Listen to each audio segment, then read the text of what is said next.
Locale, participative, indépendante, Radio Campus, faites votre radio. Des émissions thématiques ou musicales tous les soirs à partir de 18h et le week-end sur le 93.3. Retrouvez toutes les émissions de Campus en podcast sur campus-clermont.net. Chers auditeurs, bienvenue sur Radio Campus Clermont-Ferrand. C'est parti pour 45 minutes d'émission Cap sur les médias dans le cadre de la résidence de journalisme de Déborah Addo. Nous aborderons la relation entre les étudiants, les médias et l'information. Nos journalistes Ninon et Alexandre sont partis à la rencontre des étudiants clermontois pour comprendre leur rapport aux médias.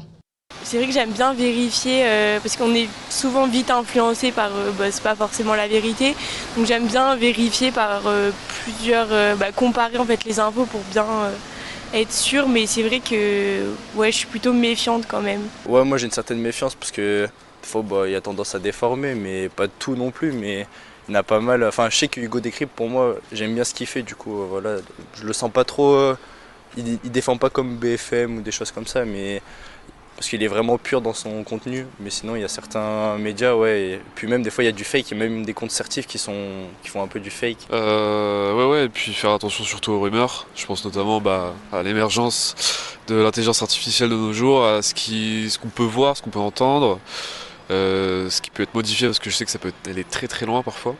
Donc on essaie de bien faire attention à ça. Je suis méfiante parce que pour moi ils racontent pas toujours la vérité, ils racontent que ce qu'ils veulent montrer surtout. Non, pas du tout. Non, je pense qu'il faut avoir quand même son libre arbitre dans la chose. Surtout quand on a vu pour le Covid, en fait, ça tournait en boucle sur le Covid et ça expliquait pas forcément ce qui se passait à l'extérieur. Et c'était vachement anxiogène. Et je pense que il faut prendre quand même du recul et se dire je fais la part des choses et je regarde ce qu'ils me disent, mais en même temps, je réfléchis à ce que moi je peux croire, etc. Et maintenant, cap sur la chronique de Lou. Elle aborde l'image des médias aux yeux des étudiants. Lou, on t'écoute. Juliette, Emma, bonjour. Bonjour. Bonjour. Aujourd'hui, c'est la question que je me suis posée. Qu'est-ce qu'évoquent les médias aux étudiants ? Alors, pour répondre à cette question, je me suis rendue devant l'UCA, l'université à Clermont-Ferrand, pour leur poser la question. À votre avis, Juliette et Emma, si les jeunes devaient qualifier les médias en un mot, ce serait lequel ? Inconnu. Je dirais lointain. Figurez-vous que les mots qui sont sortis en premier étaient anxiogène, méfiance et droite. Ah bon ? Mais en même temps, je les comprends, même nous, les étudiants en journalisme, on est déjà comme ça. Regardez, lorsque j'étais à la recherche de jeunes pour mes interviews, je suis allée à l'arrêt de tram exprès, en sachant qu'ils ne pourraient rien faire d'autre que d'attendre leur transport. Manipulation, je savais pertinemment qu'ils étaient obligés de rester là. Mais ça va pas de réfléchir comme ça. J'ai profité du contexte pour arriver à mes fins. Ah là là, heureusement que les autres sphères médiatiques en France font preuve de plus de bienveillance que moi. Non mais plus sérieusement, quand j'ai interviewé les étudiants sur l'image qu'ils ont des médias, on voit vraiment que deux groupes de personnes se dessinent. Le premier, je pourrais les appeler les outsiders. Pourquoi ? Tout simplement parce qu'ils suivent l'info de loin. Soit c'est l'info qui vient à eux, soit pas du tout. Et ce n'est pas grave, en fait. D'ailleurs, on les reconnaît tout de suite, puisque la réponse est souvent la même. Et toi, t'en penses quoi des médias ? Je sais pas. Mais je crois sincèrement qu'une partie des étudiants juste s'en fichent un peu des médias. On leur parle pas. Je dis pas qu'ils ne s'informent pas, mais on ne suscite pas trop leur intérêt. Et quelques secondes après avoir exprimé une certaine indifférence envers le monde médiatique, ce qui ressort en premier, c'est qu'ils ne sont pas vraiment sûrs de pouvoir faire confiance aux infos. En fait, c'est vrai. C'est vrai qu'il est difficile d'avoir un avis tranché sur quelque chose si tu t'en méfies un peu. Mais c'est nous aussi, étudiants en journalisme, qui sommes concernés. On a perdu la confiance de nos camarades. Réveillons-nous, parce que là encore, je parlais des outsiders, mais l'autre partie des étudiants, beaucoup plus engagés, sont quant à eux vraiment inquiets, voire déçus. On pourrait les appeler les bébés hérissons. Alors oui, ça prête à sourire, mais suivez-moi, ça reste intéressant. Un bébé hérisson, quand il vient au monde, ses pics sont mous et quand il va se coucher, il doit dormir suffisamment proche de ses parents pour ne pas mourir de froid et en même temps ne pas dormir trop proche au risque de se faire transpercer par les pics de ses parents et mourir. Alors, en dehors de l'introspection que vous risquez de vivre quant à la relation que vous entretenez avec vos parents, je trouve que cette métaphore illustre plutôt pas mal l'image des médias aux yeux des étudiants engagés. Comment accorder sa confiance envers des médias possédés par des milliardaires ? Je sais pas. il y a un petit air de déjà-vu. Et puis pour les étudiants engagés, difficile d'imaginer un avenir médiatique qui tend à s'améliorer. C'est vrai. Comment imaginer une restauration de l'image des médias en France aux yeux des bébés hérissons quand l'école supérieure de journalisme à Paris est reprise par le milliardaire Vincent Bolloré ? Je sais pas. Peut-être que les vrais outsiders, en fait, ce sont nous, les journalistes, à 1000 lieues de réaliser la fracture qui se creuse entre les étudiants et les médias. Nous retrouvons maintenant Ninon et Alexandre. Ils sont allés sur le terrain pour comprendre pourquoi les jeunes ont du mal à accorder leur confiance aux médias traditionnels. Et bien souvent, ce sont les propriétaires qui posent problème. Oui, 90% des médias privés en France appartiennent à seulement 9 milliardaires. On parle de concentration des médias aux mains de riches actionnaires. Alors bien souvent, ce qui inquiète, c'est la possibilité que ces grands patrons manipulent l'information.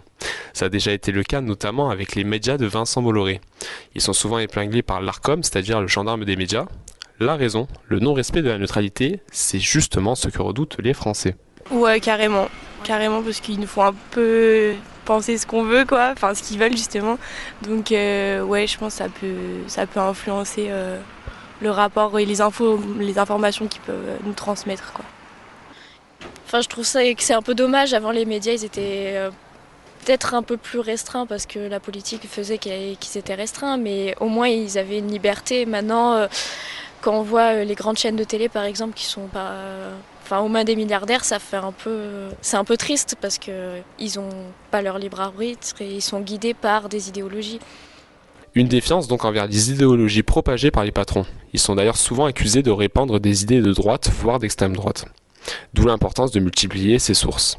Après, il y a des fois dans certains journaux ou certains médias qui ont toujours un avis politique et donc ça, faut le prendre en compte.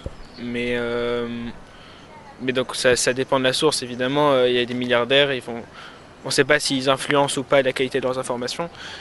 Ça dépend des médias. Après, le truc est du coup étant de comparer plusieurs médias pour voir si c'est réellement des informations véridiques ou non. Cette méfiance ne risque pas de disparaître dans les prochaines années. De plus en plus de médias se font racheter par des milliardaires. Même les écoles de journalisme sont dorénavant menacées. Le rachat de l'ESJ Paris par Vincent Bolloré fait notamment l'objet d'une polémique depuis plusieurs mois. Vous l'avez entendu, les étudiants sont méfiants vis-à-vis des médias. Des alternatives existent cependant à l'information de masse. Une chronique de Virgile. Effectivement, Emma, nous les jeunes, nous avons accès à Internet en permanence. Nous sommes connectés sur les réseaux sociaux, nous voyons, partageons, consommons l'information. 71% des 15-30 ans indiquent se tenir au courant plusieurs fois par semaine selon l'Observatoire de la jeunesse, de l'éducation populaire, de la vie associative et du sport. Par ailleurs, 37% de cette tranche d'âge dit suivre les news tous les jours. En clair, un tiers des jeunes ne se déconnectent jamais. Ils consomment de l'information en continu. C'est un fait plutôt ironique en nous connaissant la méfiance des jeunes français vis-à-vis des médias. Et alors Virgile, est-ce que les étudiants en journalisme sont conscients du problème ? Oui, Juliette. Soucieux de ne pas être condamnés à travailler pour des médias détenus par les plus grandes fortunes, les étudiants ont dit non. Comme dit plus tôt, ils ont dit non au rachat de l'ESJ Paris par des investisseurs tels que Vincent Bolloré et Bernard Arnault. Les étudiants souhaitent conserver leur liberté. Le 22 janvier, le Nouvel Obs a publié une tribune signée par plus de 650 d'entre eux à ce sujet. Alors, quelles sont les alternatives aux médias de masse ? Où sont les journaux indépendants ? Les jeunes ne sont pas condamnés à errer sur les réseaux sociaux en proie aux fausses informations, Emma. Des journalistes ont fait des applications comme Instagram ou TikTok leur canal de diffusion. Pour les plus suivis, il y a le phénomène Hugo Décrypte pour de l'info simple et juste. Au niveau de l'écologie, il y a Hugo Clément et son média Vaquita. Pour les luttes sociales, il y a Salomé Saké. Ces journalistes sont indépendants et produisent de l'information de qualité. Mais ne participent-ils pas au flot continu d'infos dont se plaignent certains jeunes ? C'est vrai, Emma, mais si vous souhaitez éviter les maux de tête, il suffit de se concentrer sur des informations qui vous font du bien. Le média positif, par exemple, diffuse sur Instagram une bonne nouvelle quotidienne. De nombreuses rédactions indépendantes ont créé des médias accessibles sur le web. Certains sont payants, financés par des abonnés, comme le célèbre Mediapart. D'autres sont complètement gratuits, maintenus en vie par un système de donation. Ils ont fait le choix d'être accessibles au plus grand nombre et répondent donc à la problématique des étudiants, comment s'informer à moindre coût. Au niveau de l'écologie, vous avez Reporter qui réalise de nombreux reportages et le Média Vert qui vous envoie une newsletter tous les jours en rapport avec les sujets environnementaux. Pour les amateurs de télé, les web TV Blast et le Média sauront vous ravir. Je me dois cependant de citer quelques mentions spéciales à des médias payants. Dans le pôle enquête, il n'y a pas que Mediapart, mais aussi Médiacité, basé à Nantes, Lille, Lyon et Toulouse. Alors ne vous inquiétez pas les gars, Véran et Alex, je ne vous ai pas oublié, il y a bien évidemment un média d'enquête à Marseille. J'ai nommé Mars Actu.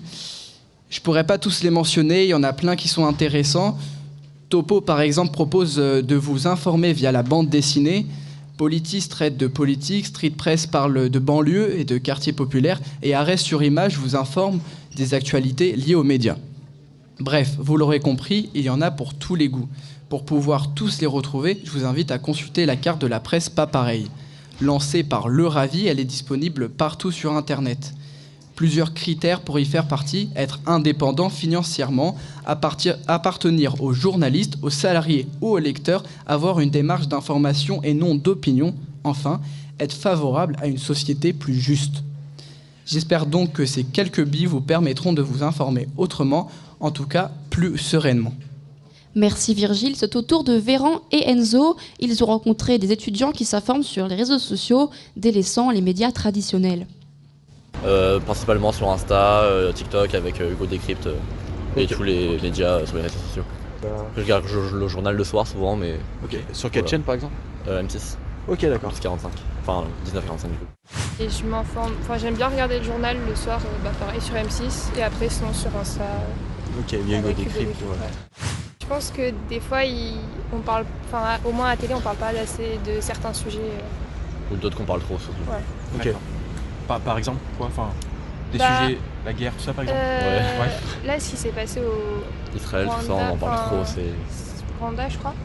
Ouais. Quand il parlait, j'ai remarqué qu'il disait, en fait, ça fait plusieurs jours qu'ils n'ont pas d'électricité, mais pour autant, on n'en a pas entendu parler avant. Et je trouvais ça moyen. Bonjour, je m'appelle Anna, je suis étudiante en histoire de l'art et archéologie à l'UCA de Clermont-Ferrand.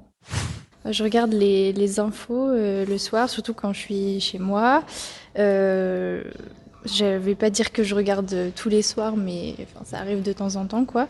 Et puis après, je trouve ça, dans un sens, assez anxiogène parce qu'il y a beaucoup d'informations négatives qui passent quand même au JT et tout ça.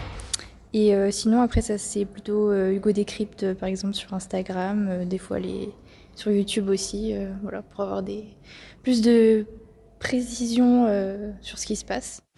Le JT de M6, ça m'arrive de regarder TF1 aussi. Je me force pas à regarder des infos positives, mais bon, des fois ça fait du bien de voir autre chose quoi, que les guerres et puis les attentats, enfin tout ce qui est vraiment information négative avec surtout beaucoup de morts, etc. C'est assez anxiogène. Donc, Merci à nos journalistes. Maintenant, place à l'interview d'Élise et Camille. Ils ont échangé avec une doctorante en sciences de l'information et de la communication à l'université Clermont-Auvergne. Vous êtes Andrea Combre, vous travaillez sur la représentation des femmes scientifiques dans l'espace public et culturel, notamment au centre des expositions. Comment décririez-vous votre rapport à l'information en tant que doctorante et en tant qu'étudiante ? Moi, l'information, elle est au cœur de mon travail.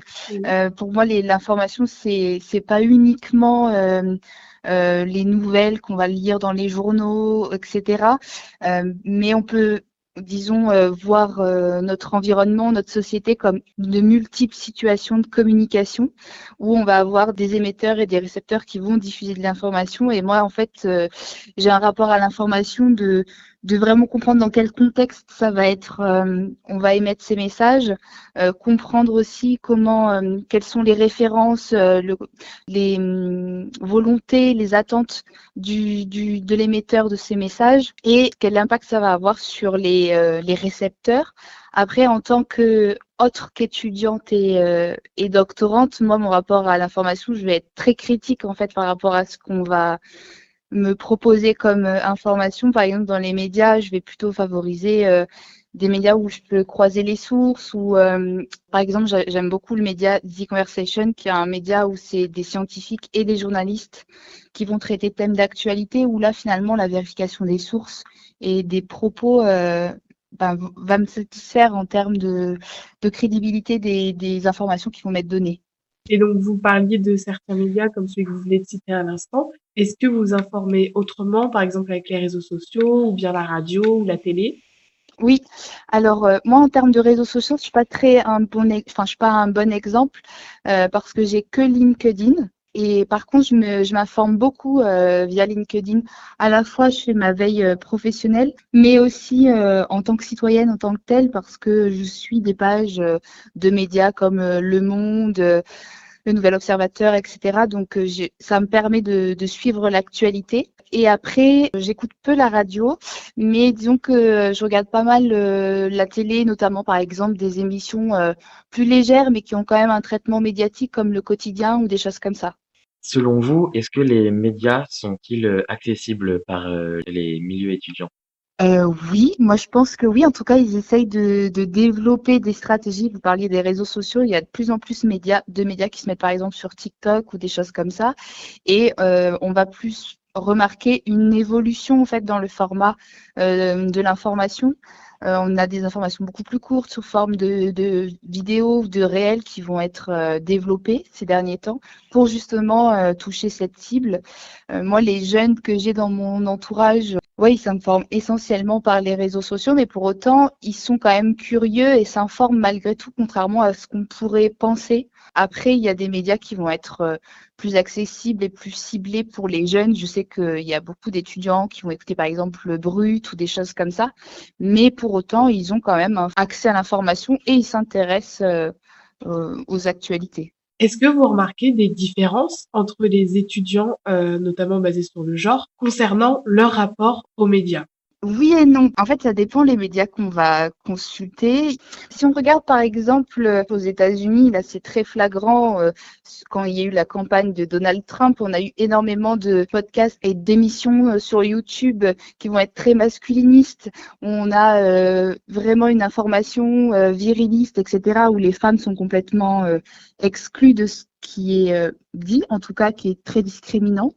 Et après, à côté de ça, on va avoir des informations et des personnes que l'on suit peut-être aussi qui vont être plus féministes. En fait, oui, je pense que c'est assez tranché. Après, il y en a qui essayent de faire la part des choses et qui sont accessibles à la fois aux femmes et aux hommes. Y a-t-il des aspects des médias que vous trouvez redondants? Alors, si on regarde les journaux télévisés de 13h ou de 20h, il y a ce qu'on appelle des marronniers, c'est-à-dire des sujets qui vont revenir chaque année. Typiquement, le retour de la neige, le retour de la canicule, etc. Donc ça, c'est pour moi assez redondant et finalement, ça s'adresse à un certain public, c'est-à-dire on s'adresse à un public de proximité et on peut éluder certaines informations, en tout cas beaucoup plus importantes à mon sens, sur l'actualité mondiale, sur des épidémies ou de la guerre, etc. Mais en même temps, c'est aussi construit pour éviter d'avoir un flux d'informations qui peuvent être attristantes ou qui plombent un peu le moral, si on peut dire ça comme ça. Mais oui, moi je trouve qu'il y a des fois des marronniers ou des choses qui reviennent tout le temps ou chaque année assez périodiquement. Merci à tous de nous avoir écoutés. On a été très heureuse de vous présenter cet épisode de Cap sur les médias. On se retrouve une prochaine fois sur Radio Campus Clermont-Ferrand. Locale, participative, indépendante, Radio Campus, faites votre radio. Des émissions thématiques ou musicales tous les soirs à partir de 18h et le week-end sur le 93.3. Retrouvez toutes les émissions de Campus en podcast sur campus-clermont.net.